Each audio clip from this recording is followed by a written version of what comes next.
اب جتنے بھی لوگ بیٹھے ہیں، ہماری خواتین بھی، اللہ نے ہم سب میں لیڈر بننے کی صلاحیت دی ہے، کیونکہ یہ یاد رکھیں ہم اللہ کی سب سے عظیم مخلوق ہیں، اشرف المخلوقات۔ تو جب اللہ نے فرشتوں کو کہا کہ انسان کے سامنے جھکو، اور جب ابلیس نے انکار کیا تو اللہ نے کہا فرشتوں کو کہ تمہیں بھی نہیں پتا کہ میں نے انسان کو کتنی صلاحیتیں دی ہوئی ہیں۔ مشکل اور مسئلہ یہ ہے کہ ہمیں بھی نہیں پتا کہ اللہ نے ہمیں کتنی صلاحیتیں دی ہیں۔ اور وہ کیوں نہیں پتا؟ کیونکہ ہر انسان کے سامنے دو راستے ہوتے ہیں۔ آپ جب نماز پڑھتے ہیں تو آپ صرف ایک چیز مانگتے ہیں کہ اللہ ان کے راستے پہ لگا جن کو تو نے نعمتیں بخشی، اس راستے پہ نہیں جو تباہی کا راستہ ہے۔ تو جو تباہی کا راستہ ہے، نوجوانوں سنو، یہ ہاتھ ادھر نہ لاؤ، سنو میری بات، تمہیں یہ یاد رکھو جو میں باتیں کہہ رہا ہوں، اور خاص طور پہ نوجوانوں کے لیے یہ آپ کی ساری زندگی کام آئیں گی اگر آپ کو سمجھ آ گئی۔ آپ کی سامنے ہمیشہ دو راستے ہوتے ہیں، ایک آپ کی عظمت کا راستہ ہے، ایک آپ کی تباہی کا راستہ ہے۔ اور نماز میں ہم مانگتے ہی ہیں کہ اللہ ہمیں وہ عظمت کا راستہ دے، مانگتے ہم نعمتوں کا راستہ ہے، اور چاہتے ہیں ہم وہ تباہی کا راستہ، کیونکہ وہ آسان راستہ لگتا ہے۔ مثلا مجھے کوئی موقع ملا، میں کوئی ایسی پوزیشن میں ہوں، گورنمنٹ پوزیشن میں ہوں، میں تھانے دار ہوں، پولیس میں ہوں، میں فوجی ہوں، جو بھی ہوں، ہر وقت مجھے موقع ملے گا ناجائز قسم کا پیسہ بنانے کے لیے، لگے گا وہ آسان راستہ ہے، رشوت دوں گا ایک دم پیسہ آ جائے گا، لیکن وہ آپ کی تباہی کا راستہ ہے۔ جس وقت آپ وہ آسان، جو آپ کو راستہ آسان لگتا ہے وہ لیں گے، وہ اصل میں آپ کی تباہی کا راستہ شروع ہو جاتا ہے۔ کیونکہ قرآن کی ایک اور آیت ہے کہ جس چیز کو سمجھتے ہو تمہارے لیے بری ہے وہ تمہارے لیے اچھی ہے، اور جس کو تم اچھی سمجھتے ہو وہ بری ہے۔ اس کا کیا مطلب ہے؟ کہ جب آپ سمجھتے ہیں کہ یہ بڑا آسان طریقہ پیسے بنانے کا، آپ اپنا ضمیر بیچتے ہیں، وہ آپ کی تباہی کا راستہ شروع ہو جاتا ہے۔ جو لیڈر ہے وہ ہمیشہ وہ راستہ لیتا ہے جو اللہ کہتا ہے کہ تمہاری عظمت کا راستہ ہے، اور وہ راستہ کس کا ہے؟ کس کا راستہ ہے؟ وہ کس کا راستہ؟ دنیا کے سب سے عظیم لیڈر نبی صلی اللہ علیہ وسلم کا راستہ ہے، اور وہ اس کی بنیاد کس پہ رکھی گئی ہے؟ دو کیریکٹرسٹکس کے اوپر اس کی بنیاد رکھی گئی ہے لیڈرشپ کے راستے میں، صادق اور امین، سچ بولنے والا اور انصاف کرنے والا۔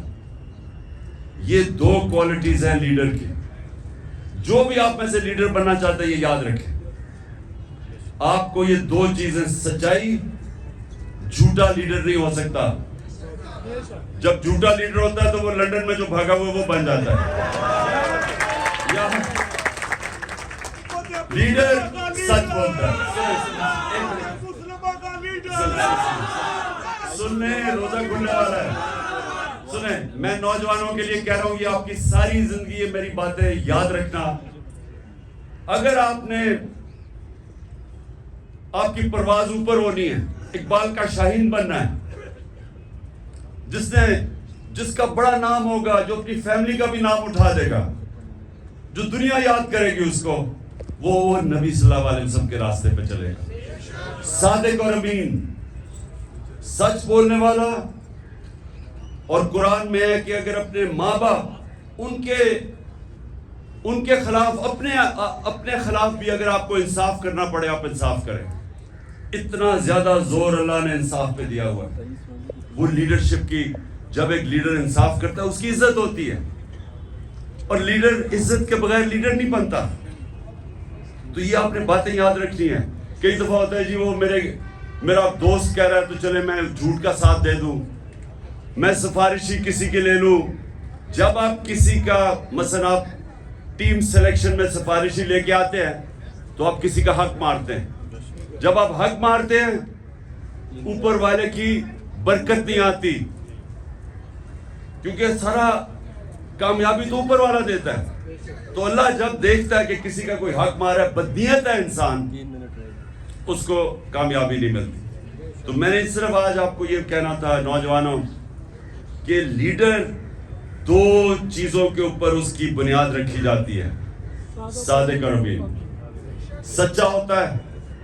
نبی صلی اللہ علیہ وسلم کے پاس ایک قریش آیا، کہتا جی میں 60 سال کا ہو گیا ہوں، میرے لیے مجھے کوئی ایک چیز بتائیں کہ میں مسلمان بھی ہو جاؤں اور میں اپنی عادتیں نہ چھوڑوں. میں اب 60 سال کا اپنی عادتیں نہیں چھوڑ سکتا.